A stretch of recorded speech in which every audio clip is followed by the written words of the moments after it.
Accueille la 10e édition du Salon du Livre d'Histoire. Ça se tient tout ce week-end au Centre mondial de la paix. Et cette année, le prix du meilleur livre d'histoire est décerné à un ouvrage sur le rôle des gendarmes pendant la Première Guerre mondiale. Un sujet encore jamais traité. Ce salon est donc bien le rendez-vous incontournable des passionnés d'histoire. Hélène Renaud avec Abdallah Jikir. Une page de l'histoire se tourne, ou plutôt des milliers, au Salon du Livre d'Histoire de Verdun, surtout concernant la Première Guerre mondiale à la veille du centenaire. Des pans entiers de l'histoire restent à découvrir. Cet ouvrage reçoit le prix du livre d'histoire car l'auteur traite pour la première fois du rôle des gendarmes en 14-18 qui ne se limitait pas seulement à la surveillance des soldats.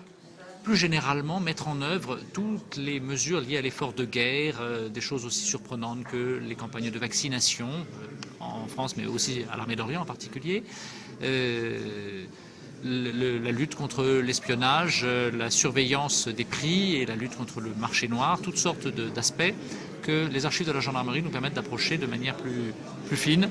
Le Salon de l'Histoire rassemble cette année 59 auteurs de romans, d'essais, de bandes dessinées sur la Grande Guerre, mais aussi sur l'histoire de l'aéronautique ou encore du Sahara, un fourmillement d'idées à transmettre.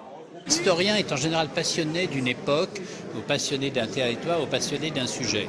Et le fait d'avoir une cinquantaine d'auteurs qui se retrouvent, ce sont autant d'échanges et des gens qui découvrent la complémentarité de leurs travaux. Alors ça nourrit la mémoire et ça l'enrichit.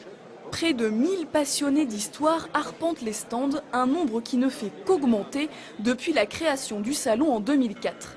C'est intéressant parce qu'en fait, pour apprendre, j'apprends en même temps sur mon passé, sur le passé des autres. Dur de lever le nez de son livre, c'est sûr, Julie est rentrée dans l'histoire. En sport, mais